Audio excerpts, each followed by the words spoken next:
우리 몸에 만성적인 위의 통증, 두통, 요통 이런 어떤 통증에 대한 정의가 있습니다. 그런데 우리 몸에서 성교통이라는 정의도 있습니다.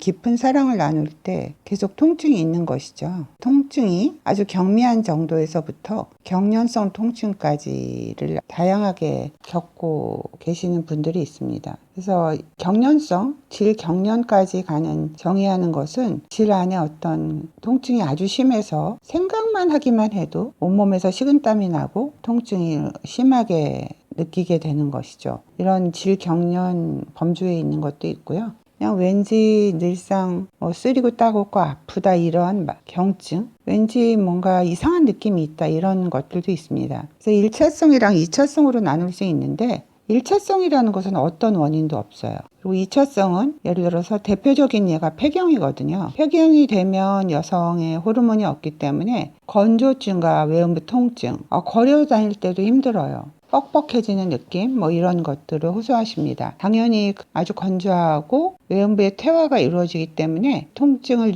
표현하실 때 마치 이렇게 표현하시는 분들도 있어요. 송곳으로 찌르는 듯한 느낌, 일본말로 빼빠라는 말 있죠. 사포로 문질러대는 느낌, 이런 통증에서부터 일상 마른 느낌, 이런 다양한 통증이 있습니다. 어떤 원인이 없이 오는 통증, 1차성이라고 그러고 다른 원인이 있어요. 예를 들어서 바이러스가 감염돼 있다거나 염증이 있다거나 이런 1차성 원인이 있으면서 2차적으로 오는 것을 2차성이라고 합니다. 예를 들어서 염증이 있을 때도 늘상 아프다고 느끼죠. 여러분이 흔히 아시는 헤르페스 같이 입이 헐어 있을 때는 그게 한번 물집이 생기면서 없어지는데 거의 한 달쯤 걸리니까 늘상 아프다고 느낄 수가 있습니다. 여러 가지가 원인이 있습니다. 대표적인 것으로 나쁜 기억이 있죠. 예를 들어서 아주 어렸을 때 놀이터에서 놀다 다쳤죠. 근데 부모님께서는 다른 외상은 크게 없는지 확인하러 산부인과에 데리고 갔는데 그 산부인과에서 검진을 받는 과정이 아이에게는 굉장히 익숙하지 않고 둘이 어리둥절한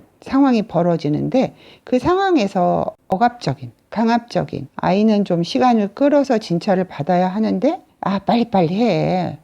이렇게 부모가 야단친다든지 하는 경우에도 통증이 있습니다. 이제 사춘기가 되면서부터 질에 템포를 꼈던 기억이 있는데 템포가 왠지 잘 안 들어가죠. 방향을 잘 못 맞춰도 안 들어가고요. 해부학적으로 교육을 실제적으로 잘 받은 적이 없기 때문에 템포를 끼고 뺄 때 굉장히 아팠다는 기억, 그리고 첫 경험에 있어서 굉장히 아팠다는 기억, 그리고 방광염, 생리통, 자궁내막증 이런 것들을 치료받지 않고 그냥 놔두었을 때 통증이 질에까지 오는 경우들이 꽤 있습니다. 또 하나는 성관계에 대해서 어떤 사랑에 대해서 그것은 나쁜 것이야, 안 좋은 것이지 이렇게 교육을 계속 받았을 때, 그리고 처녀성 상실에 대한 굉장한 두려움 같은 거, 내가 자전거를 타면 천연막이 손상되지 않을까? 이런 것들도 통증으로 올 수 있습니다. 관계에 있어서 서로 가까워져야 되는 것에 대한 두려움, 내가 원치 않는 상황에 있었을 때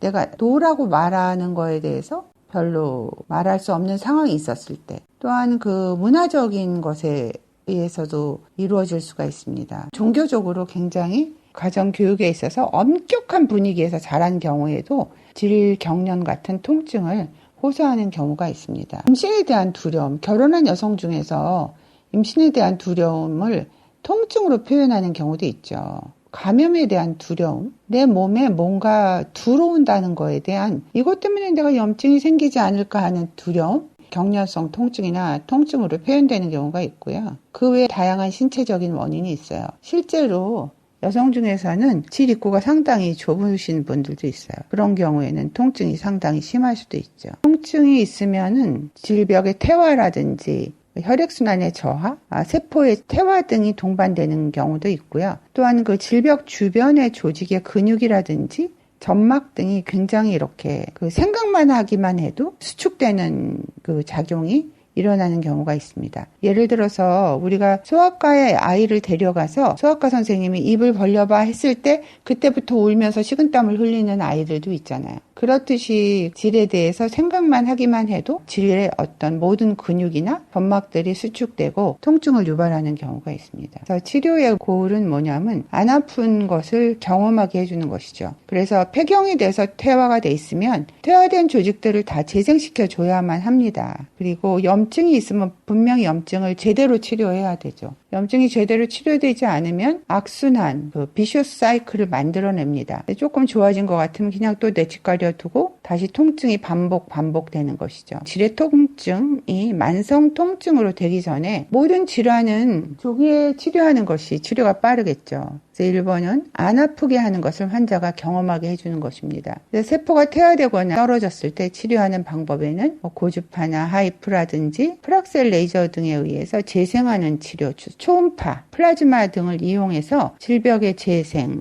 이용해서 질이 아파하는 것을 감소시킬 수가 있습니다. 또한 전신적으로 우리가 투여할 수 있는 약제들은 이 통증이라는 것은 뇌 속에서 느끼기 때문에 우리가 흔히 알고 계시는 진통제 계통의 약물과 뇌에서 쓰는 다른 중추신경계에 관계되는 약물을 같이 쓸 수가 있습니다. 그리고 요즘에 실에 대한 개념도 있는데요. 실도 PDO-실이라든지 금실 등을 이용해서 혈행의 개선뿐만 아니라 조직의 개선 등을 만들어줘서 통증을 없애줄 수도 있습니다. 또한 아로마 세라피를 이용할 수도 있어요. 그 오일에는 질 점막의 재생, 박하 오일이라든지 당나귀 오일 같은 것을 이용해서 질벽 외음부의 퇴화된 부분의 재생 등을 만들어낼 수가 있죠. 태반은 주사라든지 성장인자 등을 질에나 외음부에 직접 투여하는 경우도 있습니다. 그 외에 우리가 만들어진 줄기세포 그리고 지방줄기세포를 이용해서 분리를 해서 줄기세포 같은 것을 투여할 수가 있습니다. 병원에 오시면 바이오피드백 치료라는 것이 있습니다. 바이오피드백 치료를 이용해서 질벽의 재생, 점막의 재생, 외음부나 이런 곳에 퇴화된 곳들을 다 재생시켜줘서 통증이 없어지게 만들어질 수가 있습니다. 바이오피드백 치료는 누워 바이오피드백 칩이 질환에 들어가는 것도 있고 바깥에 그냥 앉아서 치료하는 방법도 있습니다. 그래서 이런 여러 가지 다각적인 방법을 이용해서 외음부 통증, 질의 통증, 질경련, 성교통 이런 것들을 치료할 수 있는 것이죠. 이렇게 통증이 있는 환자들은 대부분이 질건조증이 동반됩니다. 통증을 어떻게 표현하시냐면 요도 입구가 이상하네요. 따가워요. 늘상 쓰리죠. 이렇게 표현하시는 분도 있고요. 송곳으로 쑤시는 것 같아요. 사포 같은 걸로 문질러 대는 느낌이에요. 다 그 화한 느낌이 들어요. 아주 호소하시는 증상은 굉장히 다양합니다. 적인 방법으로 질경련, 성교통, 외음부의 통증, 건조증의 치료에 대해서 말씀드렸습니다.